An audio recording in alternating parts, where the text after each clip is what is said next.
Queria agradecer bastante aos organizadores a oportunidade de estar aqui, compartilhando com vocês, entre outras coisas, com o que está aqui. Né? Mas o médico falou que só é perigoso em locais fechados com muita gente.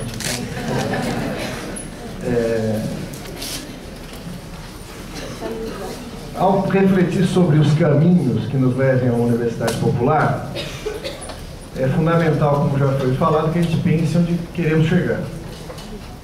Não queremos uma universidade pública, acesso, integrando pesquisa, extensão, ensino, em profunda relação com a sociedade, atendendo até mais as reais demandas da sociedade, uma universidade democrática em sua gestão. Então, tem um provérbio chinês que diz o seguinte: cuidado com o que você deseja, porque você pode alcançar. Né? O risco de determinadas pautas é que elas se realizem. Né? E o que está por trás da discussão da Universidade Popular é algo muito mais profundo. Né? Nós ainda trabalhamos com uma determinada pauta de reivindicações como se elas fossem incompletas, né? Como se elas fossem prometidas na sua idealização, mas não realizadas. Então é apenas uma questão de tensionar para realizá-las. Vamos fazer, e aí vem adjetivar, né? Então é uma universidade verdadeiramente universal, uma universidade verdadeiramente democrática, verdadeiramente inclusiva. Né? Se a gente fica nesse horizonte da ação, a nossa meta passa a ser democratizar a universidade existente. Por isso eu estou de acordo com o acúmulo geral que se dá na discussão da Universidade Popular, que por trás do termo universidade nós temos que qualificá-lo, mas é preciso então discutir um pouco o que é essa qualificação popular. O popular ajuda no sentido de materializar essa disputa? Qual é a natureza dela? Então, proponho aqui chegar nesse ponto através de uma pequena recuperação. Isso que constitui a universidade que temos, do ponto de vista da história, é uma síntese de vários modelos que historicamente prevaleceram em situações históricas e locais diferentes. Então, por exemplo, se a gente pega o modelo universitário, tal como ele surge na sua excelência e tal, ele é próprio, inclusive, da ordem feudal. Né? Essas cadeirinhas aqui que o Alexandre estava citando, né? É que o direito tem uma certa dificuldade em sair do feudalismo. Né? Esse quadro poderia ser chamado "Ai, que saudade do meu feudalismo". Né? A cadeira dela, que é a nossa chefe aqui, é mais alta, você tem todos uns estamentos aqui, e ali no fundo o pessoal da extensão, ali em cima, né, fora do espaço, só assistindo, sem poder ficar aqui perto. Essa universidade medieval encontra, por exemplo, no modelo inglês, de Oxford, né, a sua mais clara expressão. As roupas, a história, a tradição, aquela coisa toda. A universidade ali tem um claro aspecto de revelação, de conhecimento, de acesso a um conhecimento que é restrito a poucos, porque ele é produto de poucos e revelado para poucos. Né? Inclusive, quando ele está dando aula, ele fala: nossa, tal autor falava latim, grego, etc. E tal. O que na época equivalia a ser alfabetizado, porque os textos eram em latim e grego. Se não falasse, não entrava. Né? Então é restrito para poucos mesmo. Isso muda no contexto da Revolução Francesa e um modelo francês, estabelecido por Napoleão, que briga lá com o Instituto de France e quer colocar em prática uma máxima da própria Revolução Burguesa. Né?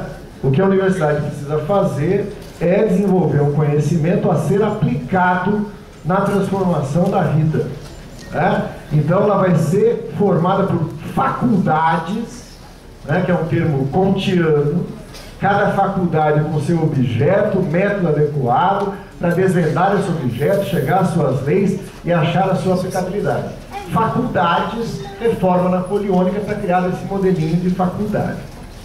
O terceiro modelo é o alemão, criado em 1810, por Humboldt, em que vai estar representando algo que nos interessa particularmente na formação social brasileira.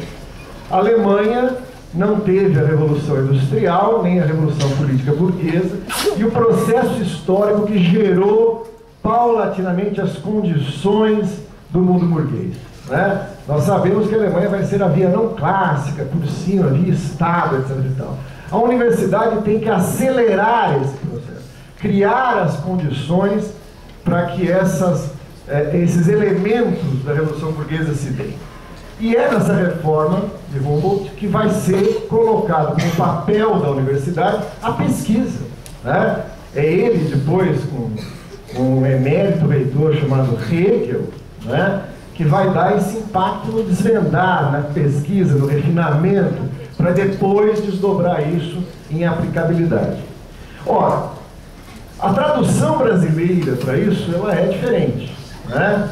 Se vocês reparem, existe ainda falta nesses três modelos que vai se constituir o tripé consagrado para dizer o que é a universidade, e aí legitimado na Constituição de 88.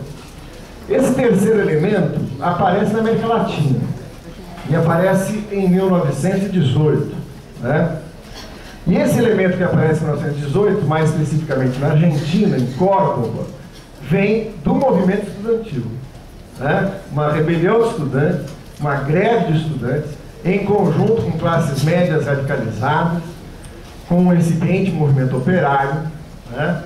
Botam fogo na cidade e reclamam que a universidade está ausente das verdadeiras questões que estão sendo discutidas na Argentina e das reais demandas da classe trabalhadora e dos setores populares. Esse movimento em Córdoba, em 1918, inaugura aquilo que hoje nós chamamos de extensão, né? E que vai ter outros momentos importantes nessa construção. Ora, de certa maneira, a universidade hoje não é a superação de um desses modelos e a escolha de um deles. Ela é uma síntese desses modelos, né?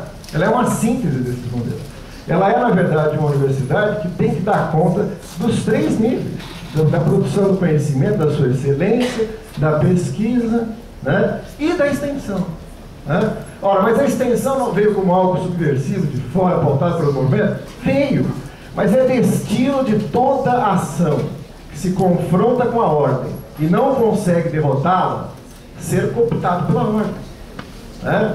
Quer dizer, o movimento de 68 na França é um movimento altamente radical de questionamento e, em grande parte, incorporado na ordem do capital sem maiores problemas. No Brasil, isso se dá de uma maneira também bastante didática, né? A tradição brasileira ela é muito inspirada, e não por acaso, numa certa síntese entre a tradição francesa e alemã, basicamente, né? É na década de 60, final dos anos 50, início dos anos 60, que é também o movimento estudantil, através da UNE, e antes disso, através dos movimentos de cultura popular, dos movimentos do Pernambuco, cultura pé no chão e etc e tal, que vão se transformar num movimento nacional capaz de incidir sobre a universidade e cobrar da universidade o seu papel diante das reformas de base em curso, né? Ao lado desse processo que é da UNE, tem também a proposta do Darcy Ribeiro da criação da Universidade Nacional do Brasil.